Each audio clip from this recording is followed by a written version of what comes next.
కోవూరు మండలం ఇనుముడు panchayat జమ్మిపాలెంలో Kovur TDP incharge Polamreddy Dinesh Reddy చేపట్టిన ప్రతి అడుగు ప్రజల కోసం కార్యక్రమం.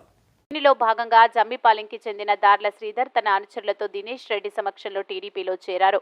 పార్టీ కండువా కప్పి సాదరంగా ఆహ్వానించారు. ఈ కార్యక్రమంలో టీడీపీ మండల అధ్యక్షులు ఎంత మల్లారెడ్డి, చెంకుల కృష్ణ, చైతన్య, ఎంపీటీసీ మల్లారెడ్డి, సునీల్ రెడ్డి, కొల్లారెడ్డి, సుధాకర్ రెడ్డి, మహేష్, యాకసిరి, వెంకటరమణమ్మ, మండల స్థాయి నాయకులు, కార్యకర్తలు పాల్గొన్నారు.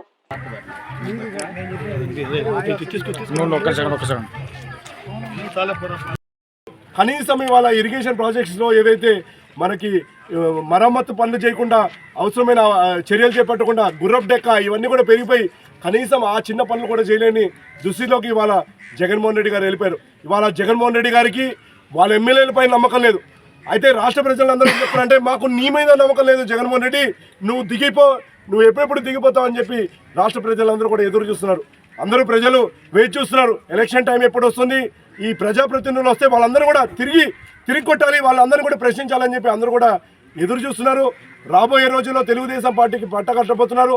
150 నుంచి 160 సీట్లు తెలుగుదేశం పార్టీ కైవసం చేసుకోబోతుంది. జగన్మోహన్ రెడ్డి గారికి చెప్పు దెబ్బ కొట్టినట్టు ఏ విధంగా అయితే ఆయన ఒక పిచ్చోడి చేతికి రాయిస్తే రాయి ఎలా అయితే ఇసేస్తారో, ఎటువైపు ఇసేస్తారో తెలియనట్టు ఇవాళ ఆంధ్ర రాష్ట్రంలో ఆయన ఏం కావాలంటే అది చేస్తాడు. బటన్ నొక్కడు తప్ప ఏమీ చేయలేదు ఇప్పటివరకు ఆంధ్ర రాష్ట్రానికి. దీనికి సమాధానంలో రేపు 2024లో జరిగే ఎలక్షన్లో ప్రజలందరూ సమాధానం చెప్పబోతున్నారు. జగన్మోహన్ రెడ్డి గారికి చెప్పు దెబ్బ కొట్టినట్టు సమాధానం ఆంధ్ర రాష్ట్ర ప్రజలు చెప్పబోతున్నారు. అలానే కోవూరు నియోజకవర్గ ప్రజలందరూ కూడా ఒకటే నినాదం చెప్తున్నారు. రేపు తెలుగుదేశం పార్టీ గెలవబోతుంది.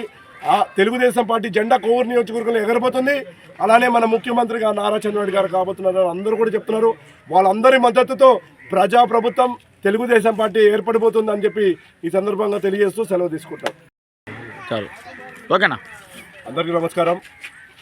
ఈరోజున జగన్మోహన్ రెడ్డి గారు అధికారం చేపట్టి 4 ఏళ్ళ 9 నెలలు కావస్తుంది. రాష్ట్రంలో ఏం జరిగిందని మనం నెవరేసుకొని చూసుకుంటే విధ్వంసం, అరాచకం తప్ప ఈ 4 ఏళ్ళ 9 నెలల ఏం జరగలేదు. ఒక మనిషి, ఒక రాష్ట్రాన్ని, ఒక తరాన్ని, కోట్లాది మంది భవిష్యత్తుని నాశనం చేయడం బహుశా మన దేశ చరిత్రలో ఇదే మొదటిసారేమో.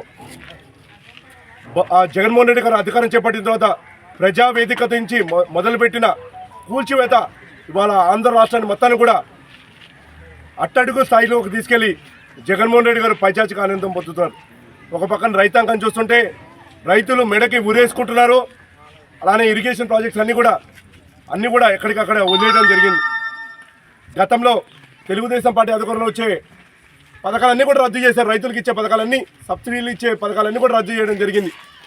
ఇవాళ జగన్మోహన్ రెడ్డి గారు రైతులకు ఏం చేశారని మనం చూసుకుంటే కౌలు రైతులు ఆత్మహత్యలో 3వ స్థానంలో ఉంది ఆంధ్ర రాష్ట్రం. సొంత రైతులు ఆత్మహత్యలో 2వ స్థానంలో ఉంది. అలానే రైతుల మీద ఉన్న అప్పు భారాన్ని చూసుకుంటే ఆంధ్ర రాష్ట్రము మొదటి స్థానంలో నిలుస్తుంది. ఇవాళ రైతులు చితికిపోయారు. గతంలో ఆంధ్ర రాష్ట్రం అంటే పచ్చి పంట పొలాలు అన్నపూర్ణంగా పిలిచేవాళ్ళు. ఇవాళ దానికి మొత్తం మీనింగ్ మార్చేశారు జగన్మోహన్ రెడ్డి వచ్చిన తర్వాత. రైతుల ధాన్యానికి మద్దతు ధర లేదు. హార్టికల్చర్ చేస్తుంటే దానికి డ్రిప్ ఇరిగేషన్ లేదు.